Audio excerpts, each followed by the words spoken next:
Flashbang.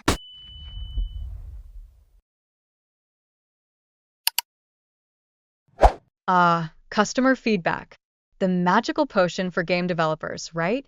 It led to some serious adjustments in the game's difficulty, revealing the delightful chaos of game design where players yell out, "This is too hard," while simultaneously whispering, "Make it harder." Balancing gameplay is like walking a tightrope on a windy day. One misstep and you might fall into complete oblivion or a sea of angry gamer tweets. Moving on to Suzuki, who suddenly finds himself in a game world as familiar as his favorite pair of pajamas.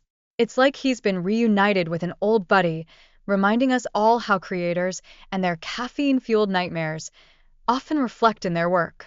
Now, reality and video games are blurring together like a bad Instagram filter, so don't be surprised if you find yourself trying to jump a fence in real life. And then there's Suzuki pulling off some epic moves, like calling down meteor showers. Who needs a regular toolbox when you've got celestial bodies at your disposal? His creativity shines brighter than his last exam grade as he navigates obstacles with style. It's this strategic flair that makes the game as engaging as your roommate's legendary taco nights, and we all know how hard it is to resist those. Now, speaking of pretty impressive skills, Suzuki's showdown with a wyvern is like that moment in an action movie when the hero shows off their mad combat skills. This guy isn't just playing, he's leveling up. His expertise sets the stage for future escapades, and let's be real, if there's a dragon involved, you know things are about to get wild, like a college party gone wrong. Enter Jenna, who spices things up with a dash of character interaction. You can feel the chemistry brewing between her and Suzuki. It's like a rom-com waiting to happen. Their banter hints at potential romance, and we can't help but imagine them fighting off monsters during candlelit dinners. Talk about a relationship built on solid foundation, or perhaps a solid monster slaying. Now, Satou comes along, playing the merchant card like a pro. It's all about survival in this hostile world, and he's got quick thinking sharper than a freshly sharpened pencil before finals. His deception earns him trust, which is kind of ironic considering most of us can't even trust our own alarm clocks to wake us up on time. Satou dives headfirst into local customs and traditions, even discovering the community's fascination with the meteor shower. The townspeople's quirky reactions reveal a cocktail of fear and superstition, which is just as relatable as our fear of checking our grades after finals week. Who knew celestial events could have such a powerful grip on people, right? And the plot thickens. We learn about the Demon King from an innkeeper who spills the beans like he's trying to win a storytelling contest. This little history lesson sets the stage for a potential conflict as intense as a college midterm week. Better buckle up because things are about to get epic. Satou's compassion makes a guest appearance when he steps in to help those who've been mistreated. It's like he's auditioning for the leading role of hero of the people. This moment of kindness showcases his moral compass. And hey, who wouldn't want to rescue a few souls while looking good doing it? It's basically a win-win. Let's not forget Satou's chivalrous side when he decides to pay for Jenna's snacks. If that doesn't scream gentleman in a medieval fantasy, I don't know what does. This lighthearted moment casts a warm glow over their budding relationship, proving that sometimes it's the little things, like snacks, that really count. Now, magic strikes again. Jenna uses her powers to clean her dress like it's laundry day, and she's got a magical washing machine. It's moments like these that sprinkle some enchantment into their lives, and Satou's fascination with healing magic just shows that he's got a heart of gold wrapped in a battle-ready exterior. Talk about a keeper. Their little escapade to the windmill is more than just a scenic trip. It's a sign of the adventure and challenges lurking around the corner, like that one group project nobody wants to handle. They discuss threats from dark forces, emphasizing that courage and teamwork aren't just for sports teams. They're essential to beating the bad guys too. And then, bam! A monk shows up only to be swiftly subdued by Satou in a move that's as unexpected as finding a hidden snack stash at the end of finals week. This brief tussle highlights Satou's combat chops, because who doesn't want to look like a hero in front of their friends? Satou's interaction with his allies reveals his hidden superhero qualities. He doles out weapons like he's at a college discount day, while boosting their morale, with words that could rival any motivational poster. You can practically hear them saying, "We can do this," as they tackle their fears head-on. The group's discovery of an old house for supplies feels like a scavenger hunt gone right. Resourcefulness is the name of the game as they gather what they need to prepare for their next big challenges. Who needs a survivalist's guide when you've got a group of friends and an old, dusty house? Satou takes on a level 10 slam with fireballs, only to realize that he should probably have paid more attention in combat strategy class. Spoiler alert, it doesn't go well. Lisa, our clever sidekick, chimes in with advice to target the monster's core, proving that sometimes listening to your friends can save your life, or at least your gaming experience. As the battle heats up, Satou rallies his buddies to support the soldiers fighting. It's all about teamwork here, folks. Because when you're up against powerful foes, having a squad backing you is as essential as your last-minute coffee run before an exam. Together, they've got this. And just when you think the chaos is over, the group finds a secret passage behind a wall. It's like discovering an extra slice of pizza in the fridge at 2 a.m. This little twist highlights the thrill of exploration and curiosity, proving that surprises are the best part of any adventure, especially one filled with monsters and magic.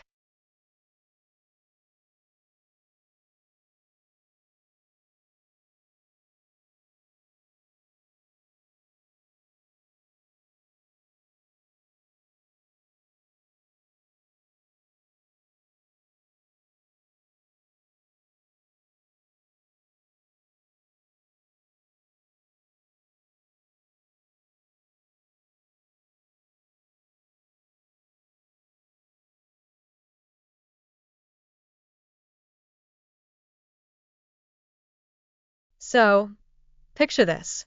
The girls are bubbling with excitement, like kids at a candy store, until Satou dives into the nitty-gritty of their situation. Talk about a mood killer. Suddenly, their smiles flip upside down faster than a pancake at brunch as they grapple with the emotional roller coaster their complicated relationship has become. Who knew happiness could come with an instruction manual, right? Now, enter Arisa, the inquisitive one of the bunch. She's got questions about Satou's other slaves. I mean, what is this? A game of guess who? As she pokes around in curiosity, we see how these characters are like ships navigating a stormy sea of newfound relationships. Spoiler alert, it's not always smooth sailing. Satou's culinary skills shine when he lays out a feast for the girls, proving that he's not just a master of awkward conversations, he's also a decent chef. It's a refreshing change from their past lives where meals were about as common as a unicorn sighting. Who knew compassion came with a side of fries? Let's not forget the magic. Oh yes, nothing spells drama quite like Arisa waving her wand around, trying to charm everyone, and I mean everyone. This raises some serious questions about consent. I mean, can you really ask for a borrower's rights agreement when someone's casting spells? Talk about mixing magic and ethics. And, of course, what's a story without a sprinkle of comedy? Misunderstandings abound when Satou's actions with Arisa and Lulu lead to some laugh-out-loud moments. It's like watching a sitcom where every character thinks they're on a different show. Communication surely isn't easy when everyone's got their own script. As we delve into Satou's past, we uncover hints about his not-so-glamorous history. It's like peeling an onion, folks, layer by layer. You might just end up crying. His backstory adds a delightful twist to his character, reminding us that every hero has their baggage. Who hasn't got a past as complex as their last relationship, right? Next up, Satou and Xena are off to meet Broker Naughty. And no, this isn't an episode of House Hunters, Fantasy Edition. They're on a mission to find suitable digs for the demi-humans, emphasizing that even in a magical world, location truly matters. Affordable housing? Now that's the real adventure. While hitting the market, Satou chimes in with promises of gifts for everyone. Such a noble knight. It's like he's channeling his inner Santa Claus, desperate to make the demi-humans feel like they matter. Because nothing screams, "I care," like a random trinket from the local knick-knack stand. In a nutshell, the group is treated to a performance that's dripping with themes of romance and revenge. It strikes a chord with Satou, evoking his protective instincts, like when you see someone messing with your little brother. You just know it's about to get dramatic in the best way possible. Post-tavern visit, Satou finds himself in a pickle, facing threats he didn't order on the side. Life's definitely not all frothy Alesh and good times. It's a quest where danger lurks around every corner. Remind you of your last group project? Same energy. Then we have the gallant knight, injured but still putting the princess's needs first. This guy's loyalty is off the charts. He's like a golden retriever in armor. It illustrates the importance of sticking together when the going gets tough, even if it means sacrificing yourself for your pals. Moving on to Satou's bond with Mia, they tackle the tricky world of magical healing and mana conservation. Because who needs a potion when you can have a deep, philosophical chat about energy sources? It's like discussing your Wi-Fi plan, but with way more glitter and spells. And then voila! Satou puts on his appraiser hat and estimates the value of a carriage like a pro. Seriously, this guy's got skills. His ability reflects not only his resourcefulness, but also helps him earn some serious street cred among his peers. Who knew carriage appraisal would be a hot commodity in their new life? When the Beastmen show up with gifts, it's like an unexpected bonus episode of gratitude. This act of kindness cements Satou's bond with these fantastical beings. It's a classic case of you scratch my back, I scratch yours, but with more fur and fewer humans. As Mia's recovery adds a sprinkle of emotional depth, Satou throws a party to celebrate. Because what better way to lift spirits than with snacks and music? This gathering shows just how vital community support is in overcoming tough times, proving that sometimes friends and cake are all you need. But wait, there's more. Arisa tries to channel her unique magic to help Satou, but, plot twist, she totally flops against the enemy. It emphasizes the struggle they're all facing, and the battles ahead seem more daunting than the final's weak crunch. Satou, showing his unwavering determination, leaps into action to save Mia. Leaving empty-handed is not an option. His commitment to his friends shines brighter than his grades before midterms. Now that's dedication, folks. Finally, Satou meets a dryad who reveals how crucial mana is for her survival. It's a lesson in resource management that wouldn't be out of place in an economics class. They may have magic, but let's be real, everyone still has to be smart about their resources in this wild adventure.